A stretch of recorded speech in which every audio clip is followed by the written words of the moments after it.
Welcome, Peter Buturo, to Spotlight today. So you just want to give us a brief background and a bit of an introduction to who you are and what your business is? So I was born in Uganda in the 80s, early 80s, and I came to the UK with my family sort of in the late 80s, early 90s, and been here ever since. Right through primary, secondary, college, and university, and of course career as well. So my background is social work for the last 10 years, and sort of got into business in the last 4 years doing supported accommodation for children in care. So that's my focus now at the moment. I mean, you talked in your blog about crime. How did you change your mindset to move away from, as you described, like the low level petty crime? Yeah, I think for me, sort of low level crime, sort of like pickpocketing, sort of stealing in stores, and maybe just being drawn into sort of other sort of individuals or peers or groups in terms of sort of what they were doing, and sort of being drawn into that in a way to be wanted, to be included, to feel that you can achieve something. And of course, street cred is at that time and today is sort of an acclaimed thing to fame, and for me, it just been drawn in the wrong direction, and particularly sort of in secondary school, that was the case for me, and I think a part of that was just being wanted, feeling to be wanted, and being a part of something. So yeah, and as a result of that, didn't do too well in my GCSEs, and at 16, for me, life changed, for me dramatically when my mother died, and so that really kind of turned it for me, to be honest. So do you think that was the catalyst for you wanting to like change your mindset and make a change in what you were doing to grief? Yeah, absolutely. I was 16 at the time, and actually, my mother, was everything to me, and as for many children out there, your mother is sort of your soul and your heartbeat in many ways. And for me, that was a turning point. And I think at the time I was in Uganda, and my father was, going through his political campaign, and my mother and my uncle, died in a car crash, the same car at the time. And at that point, that was probably the biggest low point in my life at the time. And yeah, it was a game changer for me. In what way?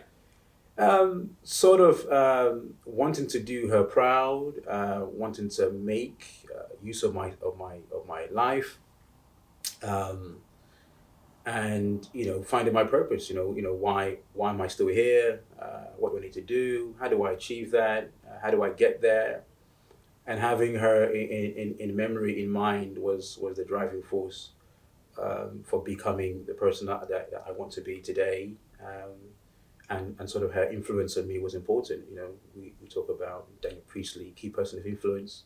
She was definitely a key person of influence for me, even today. It's similar. My last one, I was 18, and I've kind of had a really active role in my life, and my life did go off in a wrong direction. It's interesting that you were affected by grief at a time when your life was probably going wrong.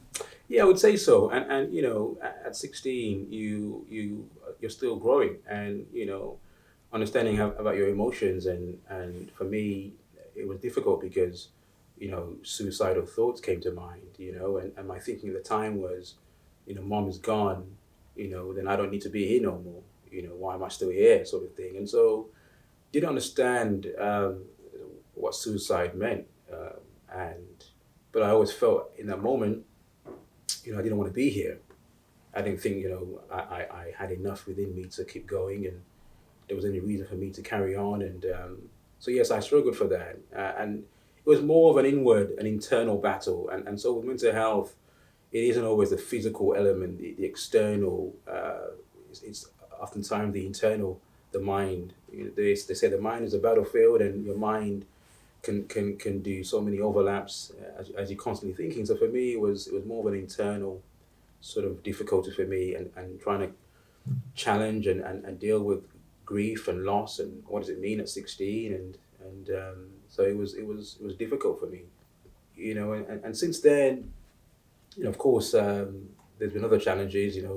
When I was 19, a close friend of mine, colleague, was murdered, and 2003 in the July, and that was another low point for me. And but in 2001, with my uncle, my mom dying in the same car, my grandparents then died 6 months later, and so death was sort of on my doorstep, quite a bit, and having to sort of find the inward strength to cope with that was a challenge in itself. And how did you find that strength? How did you find the strength to cope with that? Well, What was coping? Did you have any strategies? Did you have any help?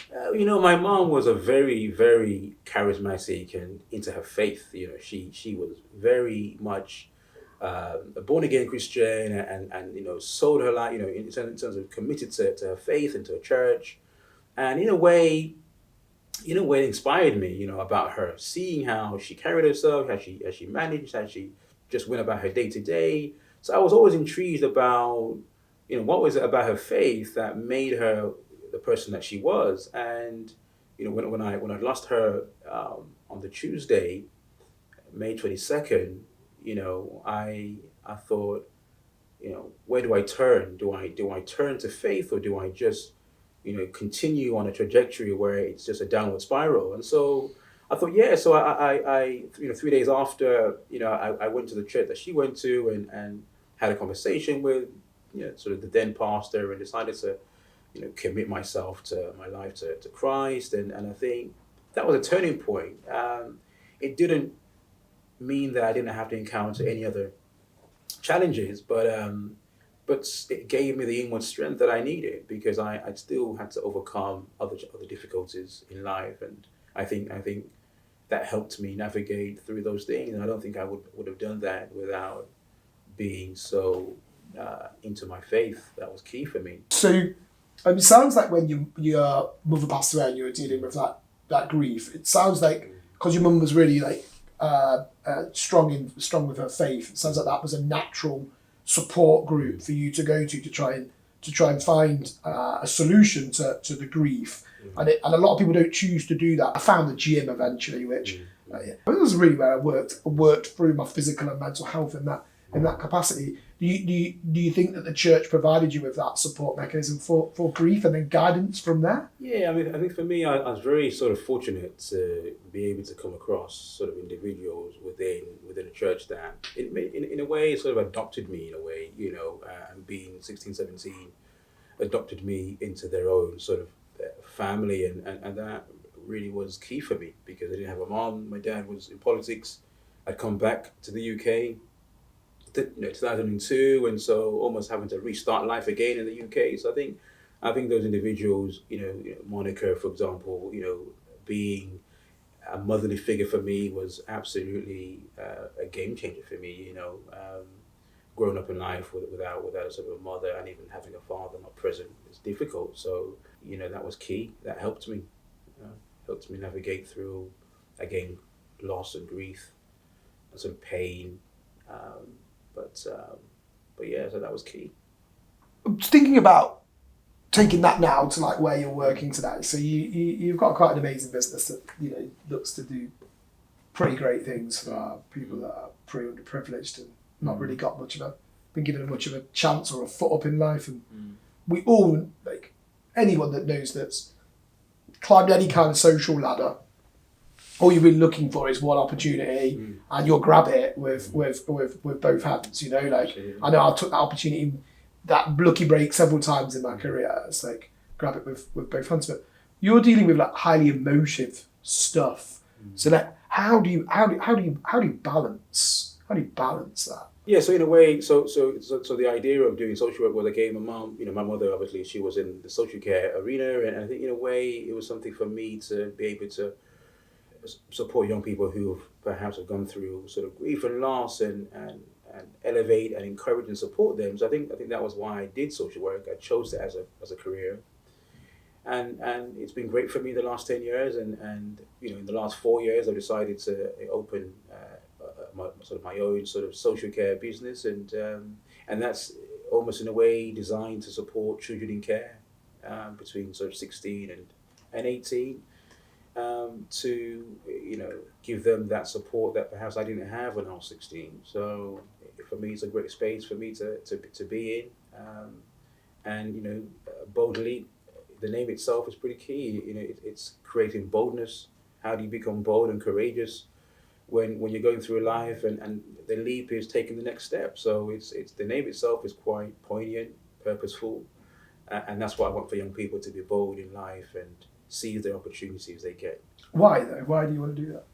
Because it reminds me of me, Peter at 16, and where he was at 16, and the Peter now at 37. And so for many young people at 16, I see many sort of similarities in me, and I want to see them become their best versions of themselves, and that's the motivation, and I love young people, and I think they're so important to society, the economy, and I want them to dream. I want to dream, to be great, and not wait until they got to my age to start thinking about, okay, let's start thinking about life and purpose, and they can do it at 16. So that's the motivation. And it's just in your mind, isn't it? It's just in your mind, but it's like that kind of like support, I suppose, is like, really telling at 16, like, can you believe where you are now from where you were at 16? Like, can you believe how you've got to this point? No, not really, because I think at 16 I failed my GCSEs. Didn't do great. I wouldn't say I would see where I am today, but I look back, because we all have a story, we all have a journey, and our stories are all unique, aren't they? And but no doubt the incidences, the events, the disappointments, the setbacks, they're all part of the ingredients of becoming who we are today. And it's been a journey. But there's more to come, and looking forward to what's ahead. Yeah, awesome. So you talked about failing your GCSEs there. I feel like the educational system, as we've got it at the moment, actually probably lets the most underprivileged people in society down. Part of me hopes with that the continued digitalisation of the world, that actually school shouldn't define you. It really shouldn't define you. How do you feel today about failing school first time round? How do you feel about it now? Now, great, because it was important, because it gave me the energy, the desire to go again. And failure is part of success. It's ingredients to success, and in a way, it sort of pushed me forward, to do better. And in regards to your GCSEs doesn't define who you are. Your A-levels doesn't define degrees or qualifications. And these things I learned, in life, is these achievements necessarily don't define us, who we are, and our purpose, and how we achieve that. I think it's important to know that there's more to us than just grades, and that's what sort of I've learned over the years. Of course, with business, it's been great, because it's an idea. It starts from an idea. It starts from a passion. It starts from a concept. It starts from an interest, and you pursue that. So I always tell young people that education is very important, but grades they don't define you. Would I tell myself to go to uni, do my A-levels again? I'd probably say yeah, but it's not crucial. It's not vital. Yeah. You don't have to go to the university to become an entrepreneur, business person, to be creative in your imagination of life, to be successful. And that's because you've got to have that self-belief in yourself. It's so weird when you when you analyse it and analyse your journey. It's when I look at where I got to get myself to where I got to where I am today, it was like, I hated my first degree. I got offered the chance to apply for a scholarship that didn't require any grades. Amazingly, I got it right. And I remember when I chose the course, and I remember thinking to myself, right, choose something that you're going to enjoy. The mistake that you made with your last degree was you chose something that you thought would give you a job in banking, and then so I chose something that I thought was going to be interesting and I would enjoy. And that technique, focusing on choosing something that's going to make you happy, led me to have the best grades I ever achieved at university or in any level of academia ever, because I was enjoying it. I learned all of this stuff, which was useless to me at the time because Facebook was 3. And then 7 years later, 8 years later, when I decided to start a business, I was like, oh, that decision to just flick for a book and try and find something that you thought would make you happy led to all of this today. So grades and stuff at school, when you're told what to study, can't define you because you can't study entrepreneurism. So your obviously faith is like a huge part of life for you. So you found faith, or went back to faith, or went back to your mum's faith when your mum passed. How are you using that to drive you today? Well, again, it's sort of the same when I was sort of 16, and it's that sort of internal strength and that belief that you can overcome every hurdle that you face, and that's helped me throughout the last sort of 15 years of life, and it's I've stayed with it because it's a very important part of me, and it's great. It keeps me sort of focused, keeps me grounded. It strengthens me when you face other disappointments or challenges in your way, and it's a very key part of Peter. I have to say, it doesn't mean that you don't suffer in sort of setbacks or sort of bad news, or it just means that you're a lot stronger in dealing with them. And so it's a key part of me, I have to say.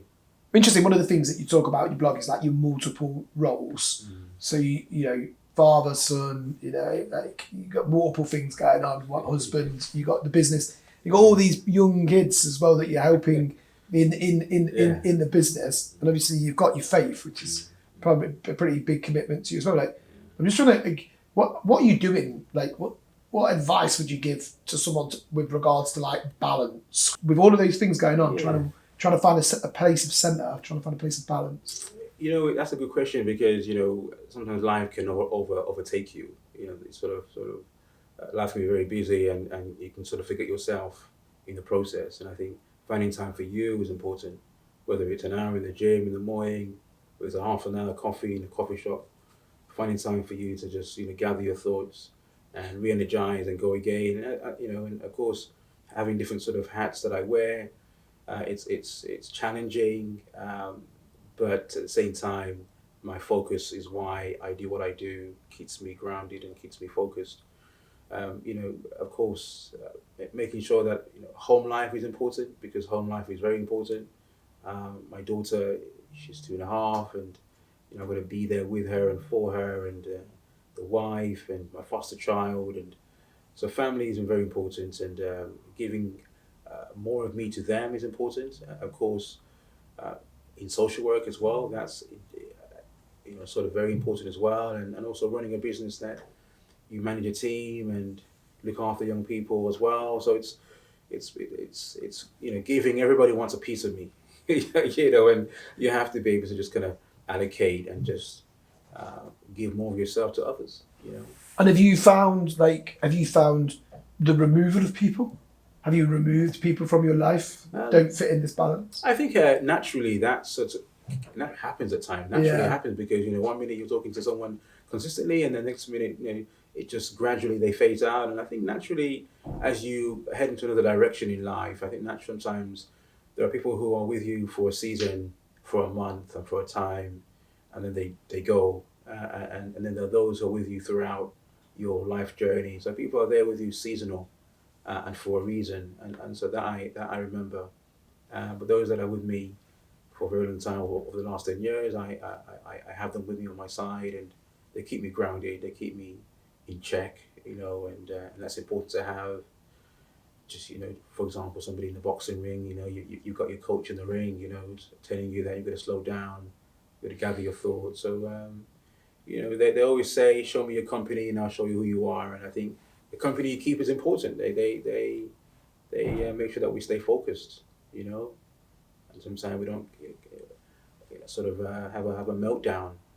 That's important. You are the company you keep. Yeah. My mum always told me when I was really young, she used to say to me, like, you won't have many friends that will go all the way through with you. Like, you'll be a handful. She's like, if you have more than 5, you've done really, really well in life. And I used to think at the time, I got all these mates, mum, what are you going on about? Like, so true, like, people die, you go your separate ways. And also, like, you are correct. You are exactly the product of the people that you hang around with. It's like, and that's the same with going back to crime, isn't it? Like, at that early stage, you're like so keen to hang around with these people that you think you're going to be like your lifelong friends. Absolutely. And they're really not. You just don't realise. Also, and these things that we know now compared to 16, and experience is important, and that's what we try and do. We try and offset that to young people at 16 to say, listen, this is where we are in life. This is what we've learned, and we're sharing that with you now, and so they can be able to be more more wiser in their decision making. They can navigate life a lot easier, and that's why we do what we do. So It's awesome. It's an awesome business that you have. You mentioned like finding a purpose, and I think ultimately that's what everybody's searching for. Absolutely. I think most people don't realise that they're searching for the purpose, and they think that their purpose is like this 9 to 5 that they've got, or this corporate career that they've got. The purpose is completely different to that. Like, how have you found your purpose, or what advice would you give to someone trying to find their purpose? Yeah, I think that's a good question. I think for all of us throughout life, that's always been perhaps a lingering question. Where am I going?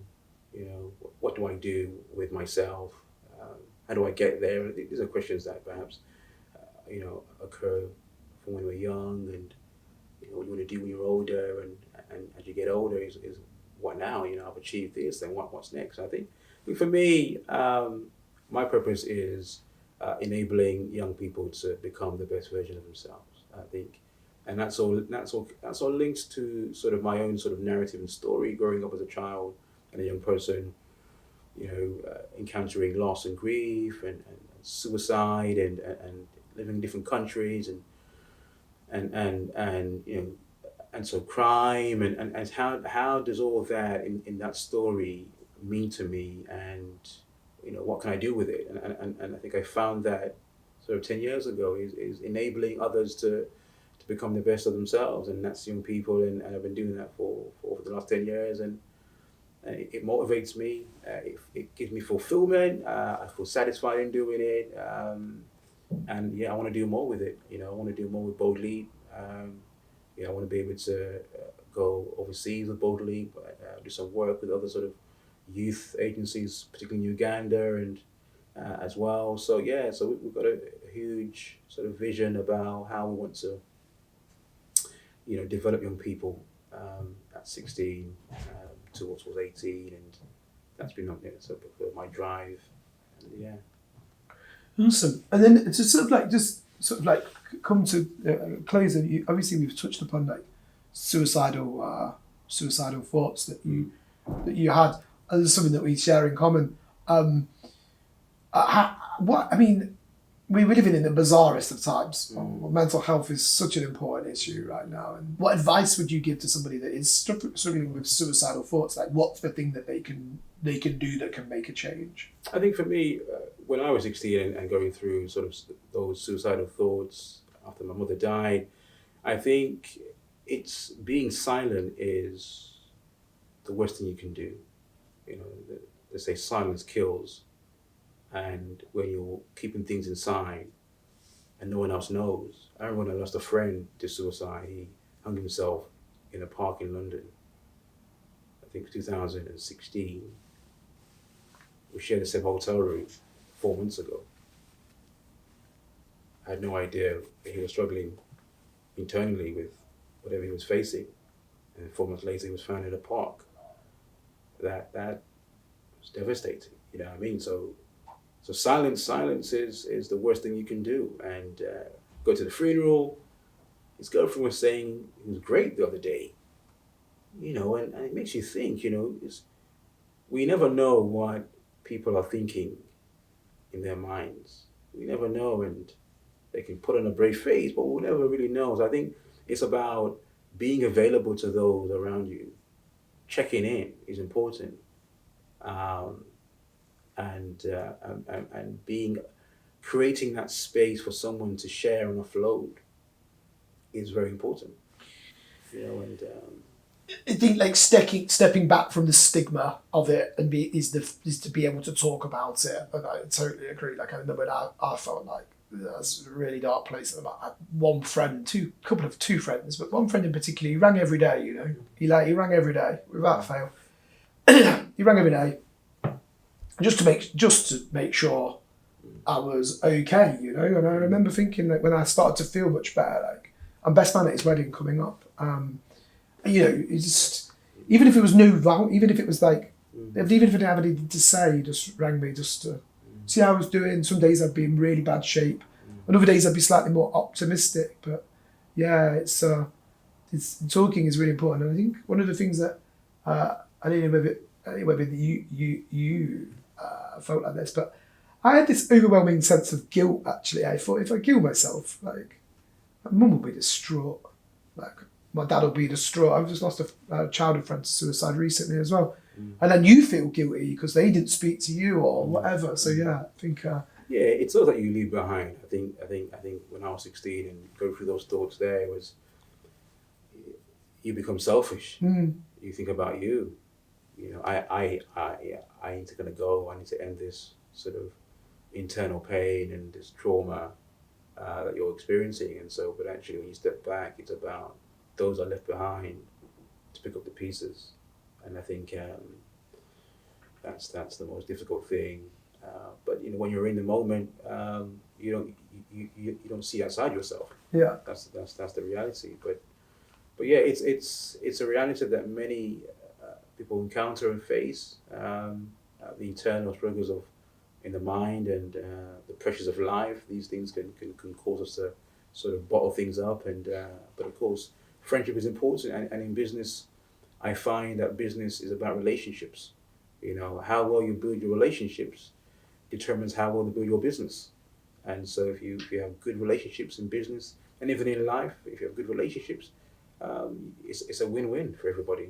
You know, and so with my organization, Bold Lead, I emphasize on relationships. They need to know who I am, why I do what I do, my story, where I'm from, the website's there. I'm very transparent because people need to know who's Peter and can they buy into me. If they can buy into you as a person, they can buy into whatever you're selling, you know, and that's the same thing about our personal struggles. It's about relationships, you know, building solid relationships, man. That's key.